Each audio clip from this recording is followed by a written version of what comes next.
ini kalau udah hijrah, semangatnya tuh luar biasa. Lihat Umar bin Khattab. Setelah dia hijrah kayak gimana? Lihat Khalid bin Walid.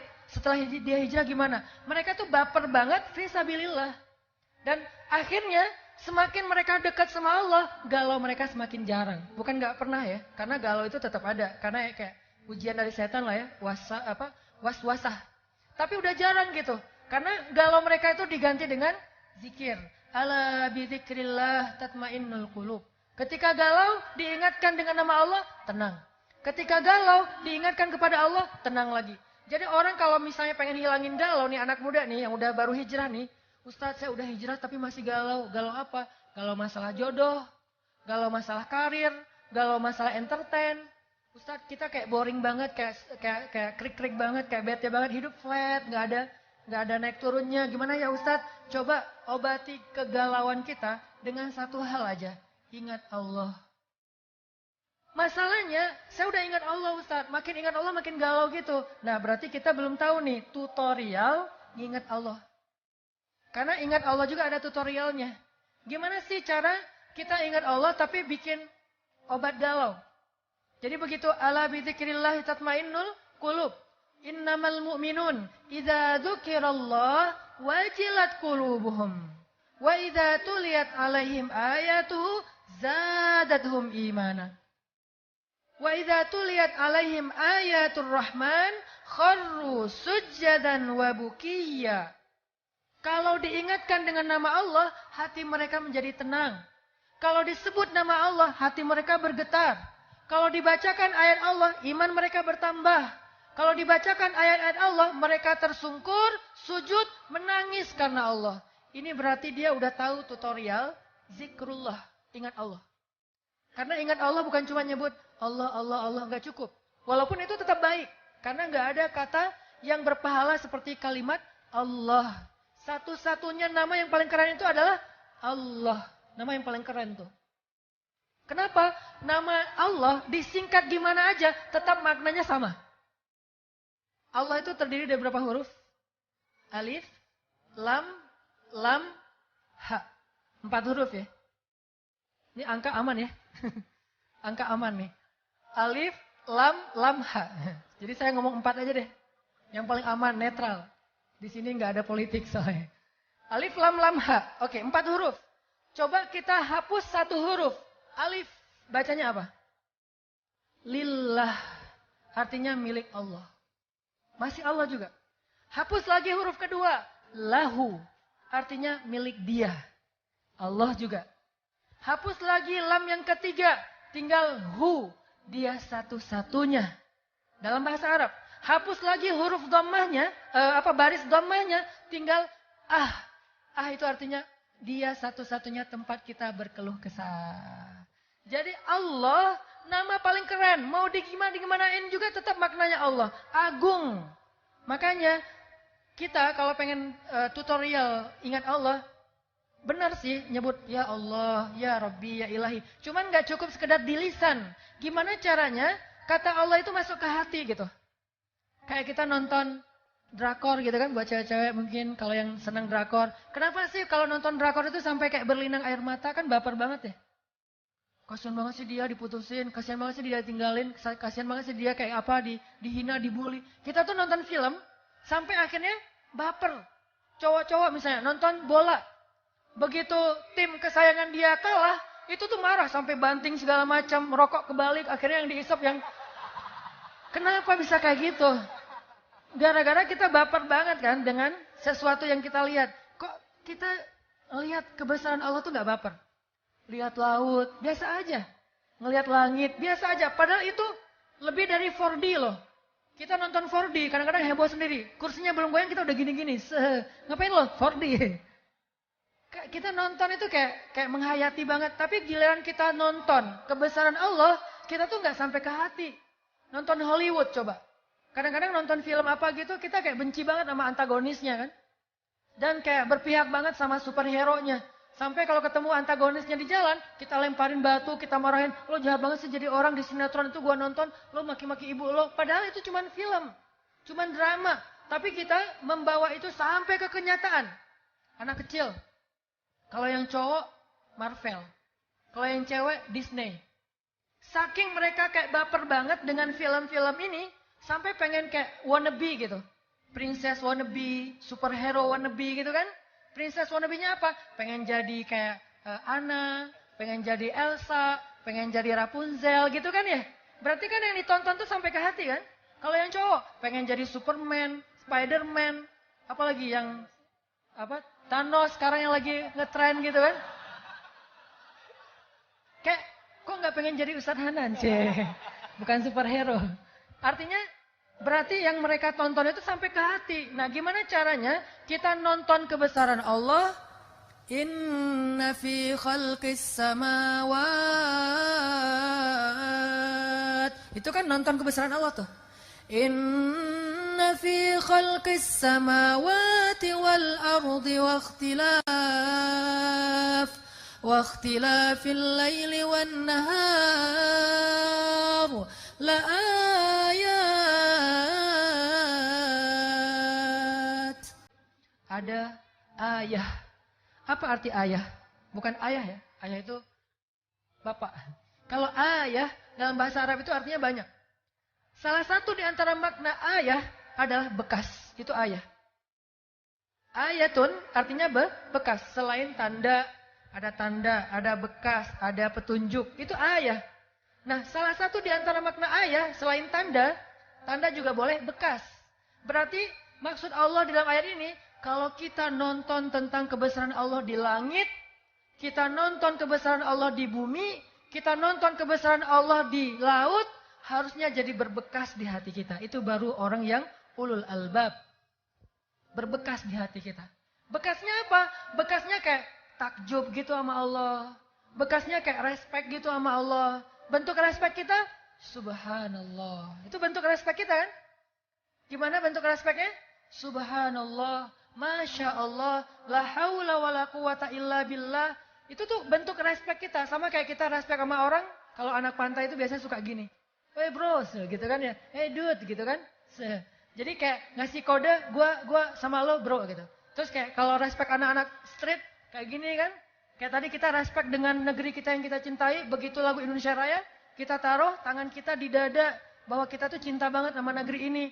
Ini adalah warisan pahlawan dan nenek moyang kita. Kita itu pewaris sah atas negeri ini. Jangan sampai kita sendiri yang menghancurkan negeri yang diwariskan nenek moyang kita dengan melalui perpecahan di antara kita. Ini salah satu pesan penting banget. Poin penting nih. Negeri ini adalah warisan nenek moyang kita. Keturunan kita banget nih. Itu semuanya harus di hati rasanya. Karena kalau kita lihat kebesaran Allah nggak kerasa di hati, berarti kita baru melihat itu dengan mata, belum dengan iman. Belum maksimal nih tutorialnya. Dan kalau kayak gitu, berarti belum bisa ngilangin galau. By the way, salah satu di antara kebesaran Allah, ciptaan Allah yang paling keren dilihat itu siapa? Istri. Kalau nggak punya ustadz, masa ngelihat teman kos-kosan? Lo lagi ngeliat gue ngapain sih gitu? Melihat ciptaan Allah. Ciptaan yang gimana? Ciptaan yang kayaknya nih agak-agak aneh nih.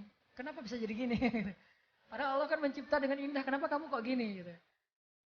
Ciptaan Allah yang indah dilihat itu adalah istri. Memandang istri berpahala. Ngelihatnya aja kayak sholat 2 rakaat. Makanya pagi-pagi itu kebiasaan orang yang udah nikah. Ngelihat istrinya rempong. Lalu lalang diliatin. Yang, kamu ngapain sih ngelihat aku kayak gitu? Aku lagi pengen cari pahala gitu. Lagi beribadah. Beribadah gimana? Memandang kamu. Oh gitu? Jadi kalau memandang itu dapat pahala. Ya udah aku pandang kamu juga. Akhirnya pandang-pandangan. Kalau sendiri. Aduh. Jadi beda ya. Banyak hal bedanya lah.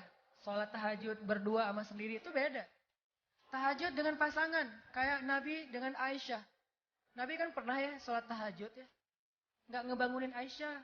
Kenapa? Tahajud Nabi itu kan lama banget ya. Sampai ada sahabat yang hafiz Al-Quran namanya Ibnu Mas'ud. Pengen jadi makmum Nabi pas tahajud. Tapi dia kayak nggak nyolek gitu kan. Harusnya kita kalau ngemakmumin nyolek kan depan. Gue ngemakmum nih. Ya udah lanjutin aja. Nggak gitu sih. Lagi sholat soalnya. Terus dicolek jadi makmum nih. Dia nggak nyolek. Nabi akhirnya bacanya panjang banget. Sampai akhirnya dia mau hampir mundur. Kayak cari pura-pura batal. Kayak aduh batal.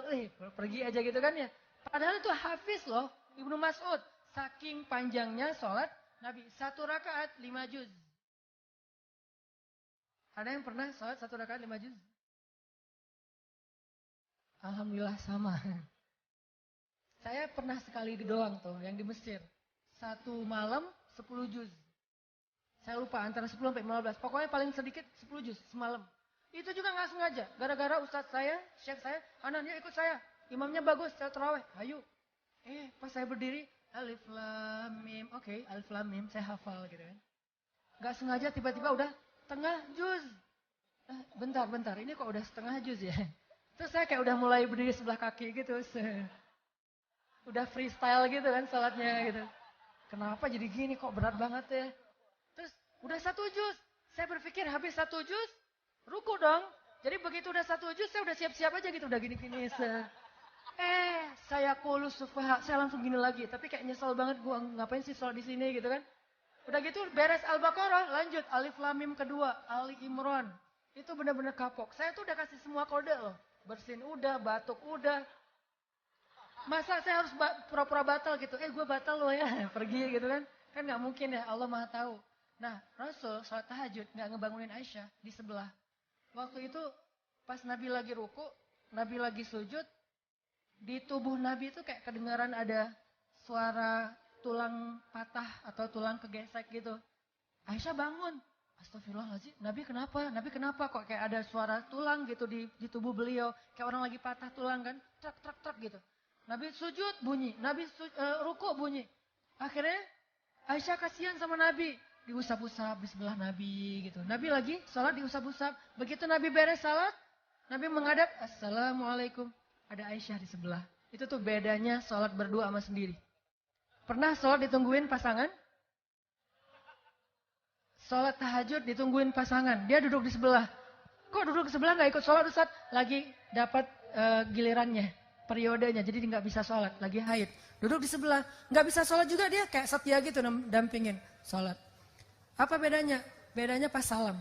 Assalamualaikum warahmatullahi. Beda. Kalau sholat sendiri, Assalamualaikum warahmatullahi. Mana sih? Gak ada siapa-siapa gitu kan. Kalau ini sholat salam. Terus bedanya lagi apa? Pas amin. Waladhdallin. Amin. Gitu aminnya. Kalau sholat sendiri, waladhdallin. Gak ada yang aminin. Atau kalau ada pun suaranya, amin. Kan ngeri. Jadi kalau kalian pengen ibadahnya tuh kayak nyaman gitu ya. Nikah ya. Balik lagi tadi ya. Jadi salah satu di antara ciptaan Allah yang kalau dilihat itu berpahala. Dan kayak gampang banget bapernya. Lihat mantan. Pasangan maksudnya. Istri. Bukan lihat mantan. Lihat mantan di sosmed gak boleh. Pakai akun palsu. Kok Ustaz tahu aja sih? Pengalaman. Enggak lah, saya akun cuma 1. Hanan_Attaqi. Follow. Modus. Oke, jadi gimana sih caranya kita zikir, kita nyebut nama Allah, tapi kerasa di hati. Salah satunya teman-teman, coba sebut nama Allah itu yang sesuai dengan masalah kita. Jadi kalau kita ada masalah, makanya kita hafal beberapa nama Allah itu sesuai dengan masalah. Kenapa ada 99? Walaupun bukan batasan. Karena nama Allah itu nggak terbatas kan. Cuman yang terkenal itu kan 99 tuh. Sama kayak nama Nabi kan yang terkenal itu 25 kan. Padahal yang kita kenal bukan 25 loh, 26. Ada satu lagi yang kita kenal, common, Nabi Khidir. Berarti kan Nabi bukan 25. Ada Nabi Khidir, ada Nabi Yusha, Joshua, ada Nabi Daniel. Nabi itu ada lebih dari 100.000. Cuman yang terkenal 25. Nama Allah yang terkenal 99, tapi nggak terbatas. Kenapa ada 99? Biar kita tuh kalau lagi ada masalah, nyebut nama Allah itu sesuai dengan masalah kita. Masalahnya hutang, nyebutnya apa? Ya Razzaq. Kalau kita punya hutang, ya Razzaq, ya Fattah. Kalau kita kayak habis diputusin, nyebutnya apa? Ya Wadud, ya Sami. Kenapa? Orang kalau habis diputusin kan pengen curhat kan? Curhat sama teman kadang-kadang kita baru buka curhat, dia curhat balik. Gue pengen curhat nih. Kenapa? Gue habis diputusin. Ya laki-laki emang semuanya kayak gitu. Gue juga kemarin diputusinnya dengan cara yang panjang. Padahal kan kita yang mau curhat, kenapa dia curhat duluan gitu kan. Yang lebih parah lagi kita curhat lewat telepon. Dia dengerin loudspeaker. Udah gitu dia ngapa-ngapain, pergi ngapain gitu. Kita ngomong sendiri gitu kan, garing gak sih? Ngomong sendiri kita kayak udah bersemangat banget. Dia baik banget loh, dia mau dengar curhat gue. Ngomong panjang lebar. Terus lama-lama kita curiga, kok diam aja sih? Lu masih ada gak sih? Akhirnya dia lari dari dapur. Oh iya masih ada. Terus balik lagi. Ini itu manusia, dia bukan sami'. Apa arti sami'? Ini terjemahan mainstream.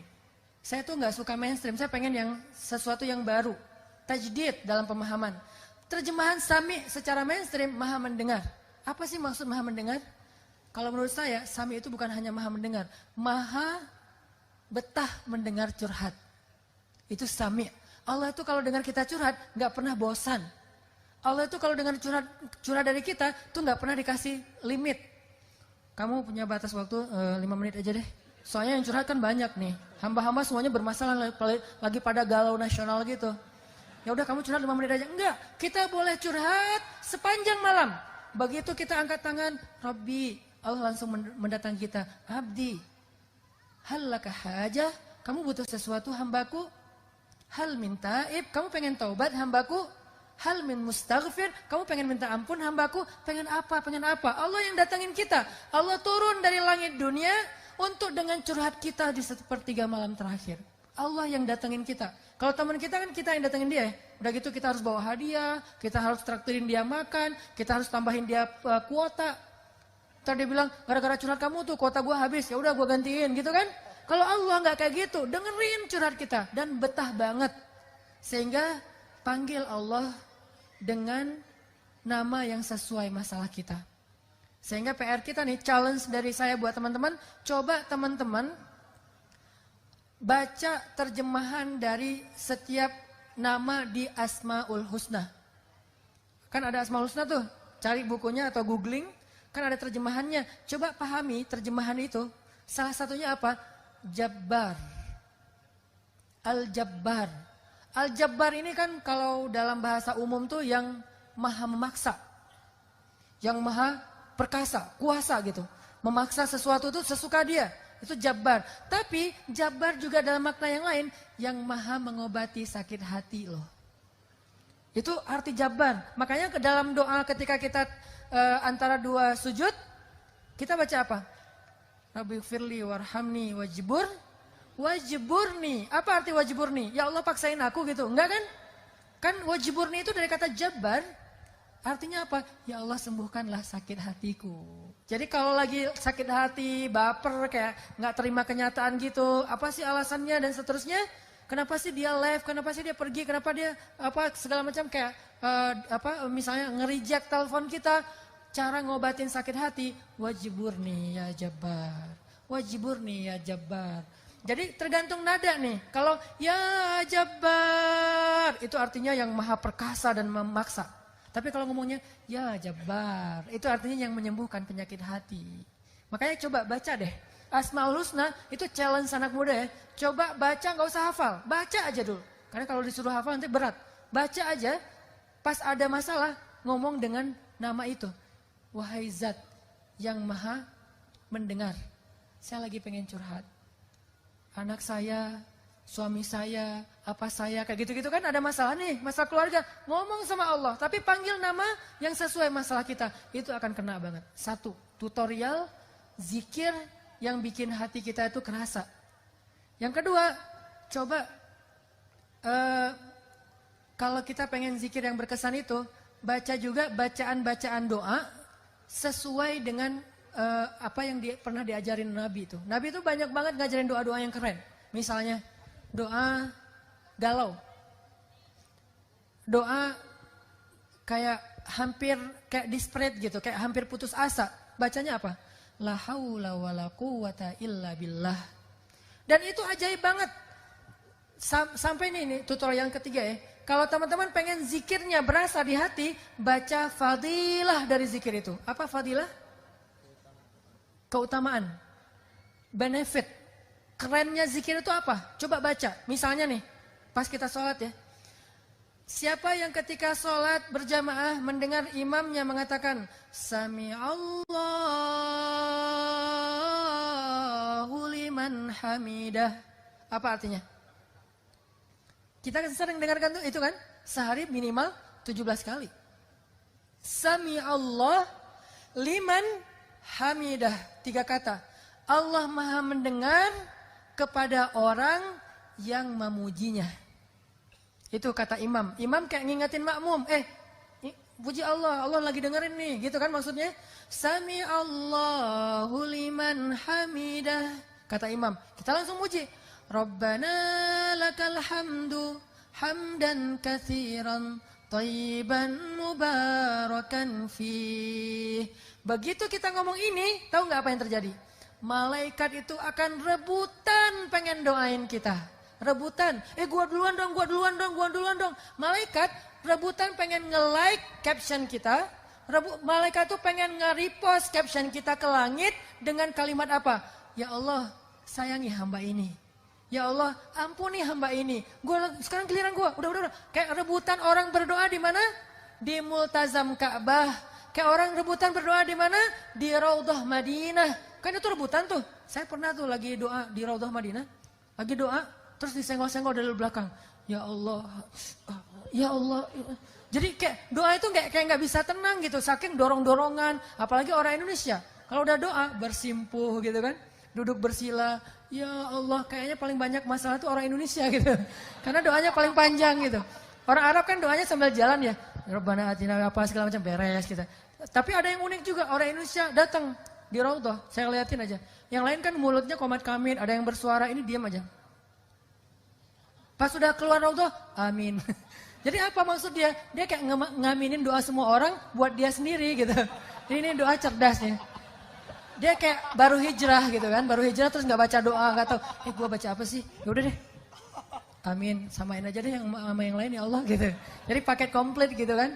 Nah malaikat itu tuh ngedoain orang yang memuji Allah ketika iktidal. Itu kayak orang berdoa di Raudhah loh. Kayak orang berdoa di Multazam depan pintu Ka'bah atau di Hajar Aswad. Orang kan mau Hajar Aswad tuh kan tarik-tarikan tuh. Ada ibu-ibu tuh mau nyium Hajar Aswad sampai dia akhirnya kelempar ke atas. Kan semua di sana orang berhijab kan. Dia kelempar di atas, pas sampai kelempar atas, kelempar ke depan. Udah di depan dia nyium Hajar Aswad, kelempar lagi ke belakang, hijabnya ketinggalan di Hajar Aswad. Dia kelempar ke belakang. Terus dia, alhamdulillah bisa cium Hajar Aswad. Bu kepalanya, astagfirullah gitu. Ini nih hebohnya orang pengen apa? Pengen doa di sana kan ya.